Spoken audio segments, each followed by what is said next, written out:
Okay, everyone, I have a treat for you. It is not every day that I get to be in the presence of an icon, a history-making icon, Billy Porter from Pose. He has made history as the first openly gay black man to be nominated for an Emmy for Outstanding Lead Actor. I mean, that sounds amazing already. Grammy winner, Tony winner, Emmy. I mean, you're one step closer to the EGOT. Well, let's not get ahead of ourselves. But really, though, I mean, when we heard the nomination, which we all knew you deserved, but to actually see the nomination happen, GLAAD was so excited. Well, I mean, I can only imagine what that would be like for you. Tell me a little bit about it, because I haven't seen you since. Well, you know, I've been in the business for 30 years. Awards are amazing. Yeah. Awards are great. It's a fun sort of part of the job. Yeah. Uh-huh. You know, like sometimes when we get success in this business as actors and performers and stuff, the byproduct sometimes is a certain kind of celebrity. The byproduct sometimes is the award infrastructure. It's fun. Yeah. I like the old glamour of Hollywood. I Yes. like to play like that. I like that part of it. So I'm just having a blast. And when I truly say that it's an honor to be nominated, it is the truth. You know, because on paper, I'm not supposed to be here. Right. On paper, I'm not supposed to be in this category. I'm not supposed to be in this conversation. So the fact that I've lived long enough to see this day and to see this kind of change is very humbling and empowering and inspiring. I want to talk about that because I think, you know, for us in the community, Pose has been such a inspiration. It's something that we've wanted. It's something that we've needed. I want to know for you with the roles, you know, relating to your career, what does it mean to be a part of that for you right now in your career? Well, it's everything I've ever wanted. It's everything I've ever dreamed of. It's everything I've ever asked the universe for. You know, I've always wanted to be an artist that made work that activates change. I know my life was changed, my life was saved by the arts. And so I've truly been dedicated to sort of trying to find material for myself that speaks to that desire. You know, early in my career, there really wasn't material Right. that aligned with that very often. And so I went in search of it. And the journey was a lot longer than I thought it would be. But, Yes. I got to the other side of it. I'm still in the middle of my journey.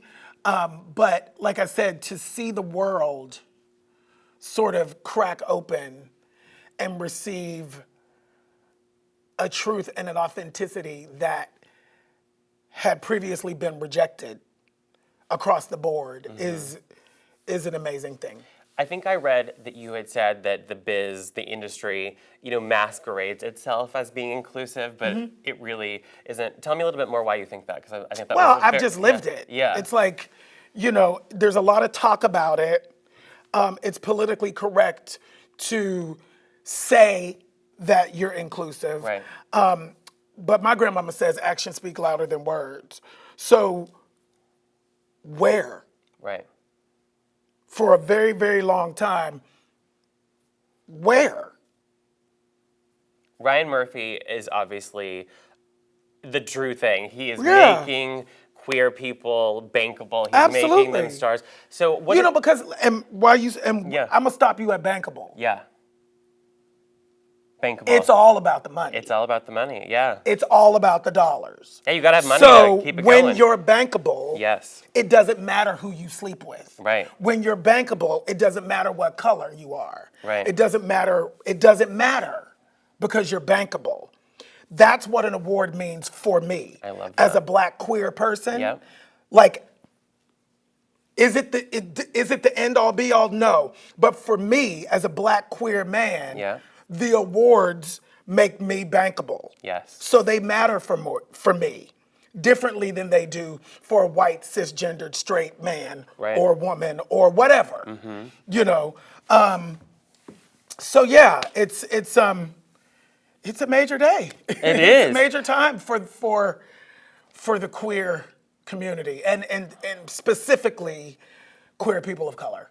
And Ryan is doing, such a good job with that. You're in his whole world, American Horror Story. You're in the Ryan Murphy universe, which I love because that means you could pop up at any of his shows. I spoke that into existence. Hey. Exactly. I spoke that right out there. I knew he would be the one. Now, Emmys are coming up next month. Let's talk Yes. about that because, it's so funny. I was looking at your Wikipedia page, and it's divided right now into, early life, career, and fashion. It's like fashion is already your part of the legacy, which I love. And you and your stylist, Sam Rattel. Yes. You guys have done looks with the blondes. You've done looks with Christian Siriano. I know I'm not going to get the dirt on what you're going to wear to the actual show, but I would love to just talk about that because it's really you've been a part of this charge of changing this conversation because we've seen menswear on women fine forever, but if a guy dresses in something that is traditionally more feminine, It's disgusting. right, And causes it's like pandemonium. Exactly, yeah. It's like I was accused of,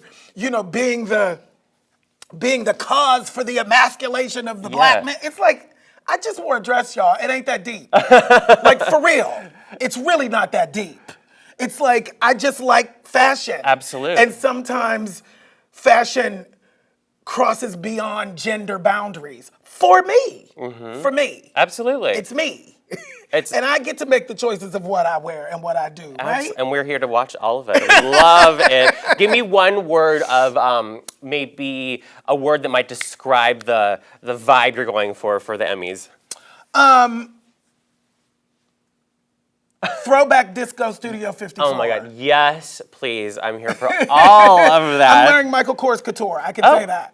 I love that. Michael I can Kors is say that part. amazing. Yeah, I'm just not going to tell you what it is. No, I want to be surprised. And the crazy thing is, September 22nd, Emmys. Yes. September 21st, birthday. Birthday! It's a big one. And it's a big one. That's a double whammy. But for you, I love, I was talking to some people, and I love it when there are rises in someone's career. That because I think some people think, oh, I just arrived to Hollywood and everything was amazing, and I just got my first. But you really have worked at it so hard. And how does it feel to kind of be, turning 50, and then really it's your world right now, and we're just living in it. Yeah, I think for anybody out there who has a dream, Yes. right? A dream that was planted really early in their lives.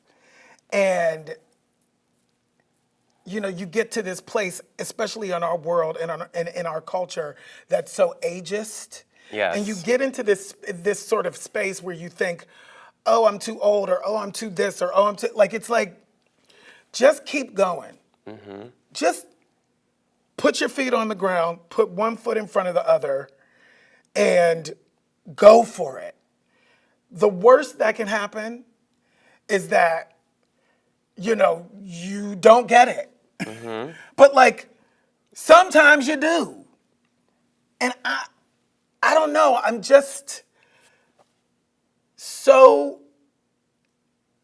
humbled and surprised. It just takes my breath away. Right. And not that I've always dreamed big. I've always had huge dreams for myself.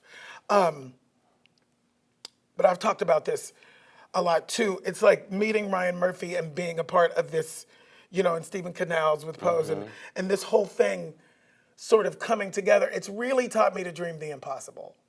Because my dreams were always based on something and springboarded off of things that I had already seen. I wasn't dreaming what I couldn't see. Right. That is what's been really astonishing about this time.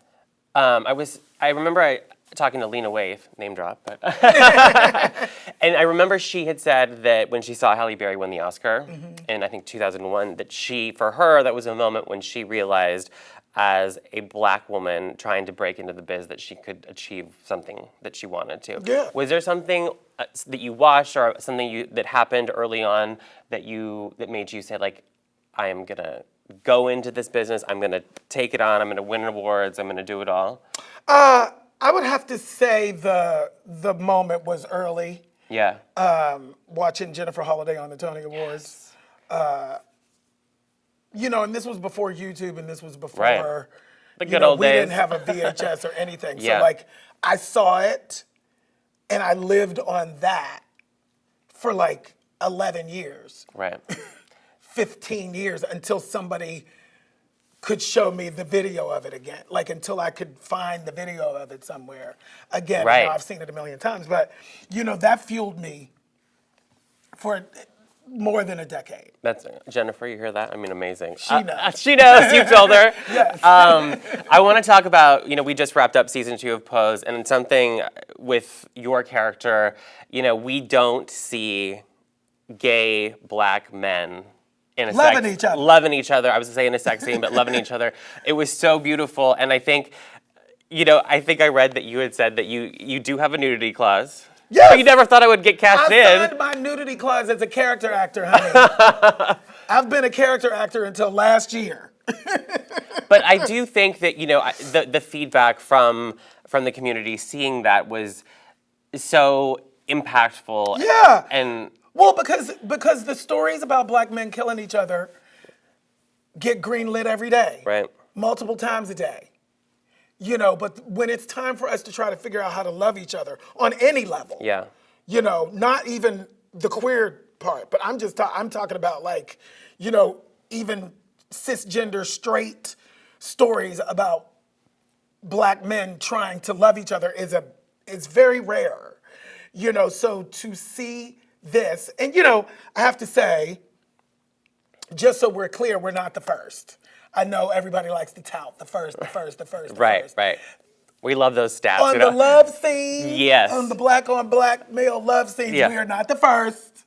It was Noah's Ark. Yes, 15 that's years right. ago. It was the DL Chronicles 15 years ago. Those guys are my friends who created those shows, and they were the first people to get them to the air. Yeah. Now, Pose has a wider platform. Right. 15 years later, the world has changed even more. So the material gets to be pushed out into the world in a different way. Right. And more people have seen this. And I don't know. I still haven't processed that part of it. Have you watched it back? I watched it once. What was the that day like for you? That it aired. It's just odd. I bet, it's yeah. a very, when you're not a leading man, that's not something that you think about. And then all of a sudden, it's like, it's one of the most intimate and private things that you can share with somebody. Right. And so to see myself on the screen, like sharing Looking that. good. Thank you. Sharing that private part of course. of myself with the world, it was like, all right, well, I guess we're in it. I guess we're here. So do we want more loving scenes for your character in season 3? Yes. Sign you up. We want all the love scenes. We want the relationships. We want to show, that's what I love about television too. Yeah. Is that if you get on a show that actually manages to have a few seasons, you get to experience characters and see these characters that you love grow. Yeah. And Absolutely. change. Hopefully change Yeah. for the better or whatever. And I just love that we get to see these people who we've not seen before. Pray Tell is me. Yes. I've never seen anything like Pray Tell on screen. Nope. And Other than Belize and Angels in America. True. I've never seen any character that's been able to express themselves, who's had the life that Pray Tell has, who is the person that he is. It's really cool. It really is cool, and it's really cracked me open in a different way to dream like I said, to dream the impossible. I got plans, honey. What I was going to ask you. I got plans. What that is I don't what's even the think next I ever had dream? plans before. Yeah. You know. What's the next on the I'm conquering trying list? to create stuff. Yeah. You know, it's like be the change that you want to see. So create the content. You know, I started a while ago. I was like, oh, well, this is absent. I am the archetype that's absent. So I'm going to participate in putting energy out into the world that creates that archetype. Right. You know, whether it's being generated from me as a writer or as a director, which I've been doing, or Belize and Angels in the revival that I did off Broadway, or course. Kinky Boots, or and Pray Tell. Like it's like, oh, it's actually everything is in divine order. You know, people speak of pigeonholes very often in this business. Oh, you don't want to get pigeonholed. It's like, Right. well, actually I do. Yeah. Exactly. Actually, I do. I don't bring the pigeonhole on because the pigeonhole of being the queer poster child is wide open. Take it. Yeah. Yeah. There's only a few of us trying to do it. Right. And we all know each other and we're friends. It's a group. I love it. You, speaking of all of what you got going on, you are also now a music video star. I mean, Taylor Am I? Swift just won the VMA for Video No, of the Year. I heard that. I mean, it's so fun, and the video is so amazing. So many queer people in it. But I think the best part of that whole experience is that she's arguably one of the biggest stars in the world, and for her to take an opportunity like that to talk about the Equality Act, Yeah. and to use her voice. Yeah. And get political and say, Yeah. you got to do this. I mean, how important is that for you? I mean, to see someone like Taylor Swift really just step up and be like, I've got to support the queer community. Well, I think I just feel like, and this is me, I'm not speaking for Right. anybody else, but when you've been blessed with a platform through whatever it is that you do, I feel like it's a responsibility to use that platform and use your powers for good. I call it using your powers for good. I like that. And so it's so beautiful to see her stepping up in this way. And, one of the things she said to me when she called me to ask me to be in it was that she was looking to surround herself with the right people. Hey, that's... And that really touched my heart. That she thought that she thinks I'm one of the people who represents what she's trying to do in a way where she wants to embrace that. I said, thank you for coming and getting Grandpa. Oh, please. Thanks for coming to get Grandpa. I love that. For the rest of us out there, what is it like when Taylor Swift gives you a phone call? Hey, girl. Yeah. It was really, truly like a hey, girl thing. Yeah, yeah. It really was. She's the kindest. Right. Woman. She's a really beautiful spirit and the kindest woman. I still have not met her in person.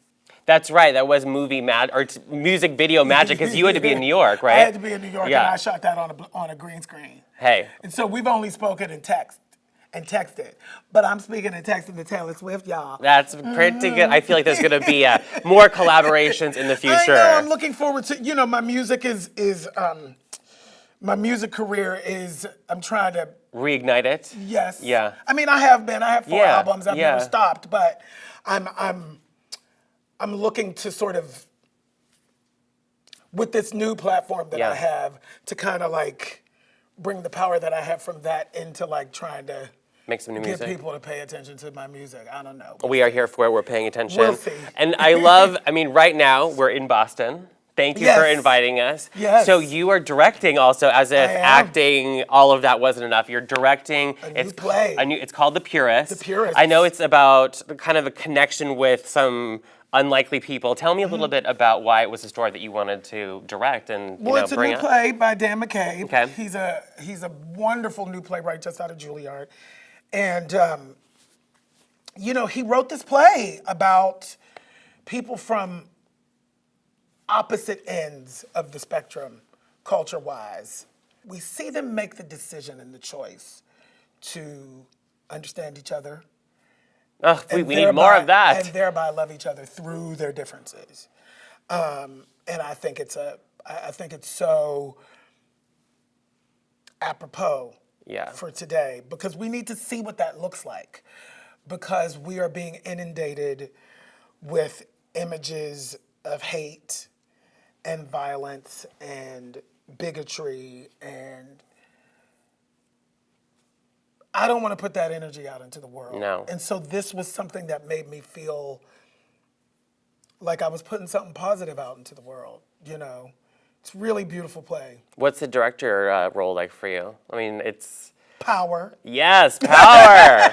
Man in charge. Not that you weren't already, My but... mentor, George Wolf, said, it's about power, honey. Power. It's about power. You want to be in charge, you want to be in charge. That's why you like directing. No, but for real. Yeah. You know, to be honest, it's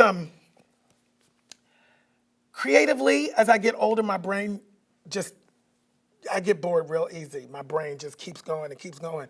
And this is one of the places where like all of the cylinders are firing simultaneously and it's just euphoric to me. What about directing an episode of season 3 of Pose? I am going to. Yes. Yes. Awesome. That's on the docket already. All right. See, that's one of the things that you're conquering next. I love that. Well, Billy, it has been such a pleasure.